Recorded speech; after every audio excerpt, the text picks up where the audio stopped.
Party പറഞ്ഞാൽ താൻ കോട്ടയത്ത് മത്സരിക്കുമെന്ന് കേരള കോൺഗ്രസ് നേതാവ് പി.സി. തോമസ് പറയുന്നു. ഒരു സീറ്റ് എന്ന ആവശ്യമാണ് കേരള കോൺഗ്രസ് യു.ഡി.എഫിൽ ഉന്നയിച്ചത്. കോട്ടയം കേരള കോൺഗ്രസിന് ജയസാധ്യതയുള്ള മണ്ഡലമാണ്. കോട്ടയം തന്നെ ലഭിക്കുമെന്നാണ് പ്രതീക്ഷയെന്നും പി.സി. തോമസ് പറയുന്നു. മുൻപ് മത്സരിച്ചിട്ടുള്ളതുകൊണ്ട് കോട്ടയം ലോക്സഭാ മണ്ഡലം തനിക്ക് വളരെ പരിചിതമാണെന്നും പി.സി. തോമസ് കൂട്ടിച്ചേർക്കുന്നു. ഞങ്ങൾക്ക് സീറ്റ് നിഷേധിക്കുമെന്ന വിശ്വാസം ഞങ്ങൾക്കില്ല, ഒന്ന് തോന്നലേ ഇല്ല. കാരണം 10 സീറ്റിൽ മത്സരിച്ച പാർട്ടിയാണ് Kerala Congress.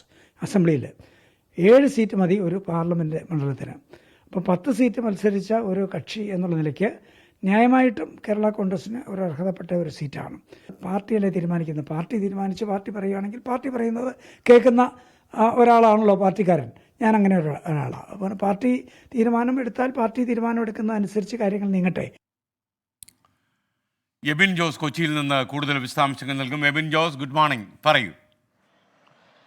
S K, good morning. ഏതായാലും ലോക്സഭാ തെരഞ്ഞെടുപ്പിൻ്റെ ഒരുക്കങ്ങൾ കേരള കോൺഗ്രസ് പാർട്ടി ആരംഭിച്ചു കഴിഞ്ഞിരിക്കുന്നു. യു.ഡി.എഫിനുള്ളിൽ ഒരു സീറ്റ് ചോദിക്കാനാണ് ഇപ്പോൾ അവരുടെ തീരുമാനം. അത് കോട്ടയം സീറ്റ് തന്നെ വേണമെന്നുള്ളതാണ് ആവശ്യം.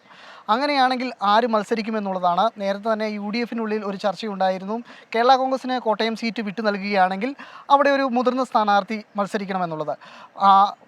പാർട്ടിക്കുള്ളിൽ തന്നെ ഇത്തരത്തിലൊരു ചർച്ച നടക്കുന്നുണ്ട്. ഫ്രാൻസിസ് ജോർജോ അതുപോലെ തന്നെ പി.സി. തോമസോ ഈ കോട്ടയത്ത് സ്ഥാനാർത്ഥിയായി എത്തണമെന്നത്. അതുകൊണ്ട് തന്നെയാണ് നമ്മൾ പി.സി. തോമസിൻ്റെ ഒരു അഭിപ്രായം ആരാഞ്ഞത്. അദ്ദേഹം പറയുന്നത് കോട്ടയം വളരെ വിജയസാധ്യതയുള്ളൊരു സ്ഥലമാണ് കേരള കോൺഗ്രസിനെ സംബന്ധിച്ചിടത്തോളം.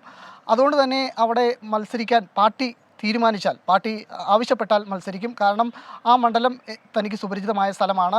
നേരത്തെ പാർലമെൻറ്റ് അംഗമായിരുന്നപ്പോൾ പലതരത്തിലുള്ള പ്രവർത്തനം നടത്തിയതാണ്. അദ്ദേഹം മൂവാറ്റുപുഴ മണ്ഡലത്തിൽ നിന്നായിരുന്നു MP ആയിരുന്നത്. ഇപ്പോൾ മൂവാറ്റുപുഴ മണ്ഡലമില്ല. എങ്കിൽ പോലും അത് കോട്ടയം ജില്ലയുടെ വിവിധ ഭാഗങ്ങൾ ഉൾക്കൊള്ളുന്ന മണ്ഡലമായിരുന്നു. അതുകൊണ്ട് തന്നെ അവിടെ വിവിധ പ്രവർത്തനങ്ങൾ താൻ MP ആയിരുന്നപ്പോൾ നടത്തിയിട്ടുണ്ട്. അതുമല്ല, പണ്ട് വേറെ മുന്നണിയിലായിരുന്നു കഴിഞ്ഞപ്പോൾ പോലും ലോക്സഭാ തെരഞ്ഞെടുപ്പിൽ കോട്ടയത്ത് നിന്ന് മത്സരിച്ചിട്ടുണ്ട്. അതുകൊണ്ട് തന്നെ പാർട്ടി പറഞ്ഞാൽ മത്സരിക്കുമെന്നുള്ളതാണ് പി.സി. തോമസ് പറഞ്ഞു വയ്ക്കുന്നത്. ഏതായാലും ലോക്സഭാ തെരഞ്ഞെടുപ്പിനുള്ള ഒരുക്കങ്ങൾ കേരള കോൺഗ്രസ് ജോസഫ് വിഭാഗം കോട്ടയത്ത് ആരംഭിച്ചു കഴിഞ്ഞു. ഇന്നലെ അവരുടെ ഒരു ലോങ് മാർച്ച് ഉണ്ടായിരുന്നു. റബ്ബർ കർഷകരുടെ പ്രശ്നം ഉയർത്തിയാണ് അവർ മുന്നോട്ട് പോകുന്നത്. ഏതായാലും വരുന്ന യു.ഡി.എഫ് യോഗങ്ങളിൽ പാർട്ടിക്ക് സീറ്റ് വേണം, ഒരു സീറ്റ് വേണമെന്നുള്ള ആവശ്യം ഉന്നയിക്കും. അത് കോട്ടയം സീറ്റ് ലഭിക്കണമെന്നുള്ളത് തന്നെയാണ് കേരള കോൺഗ്രസിൻ്റെ ആവശ്യവും.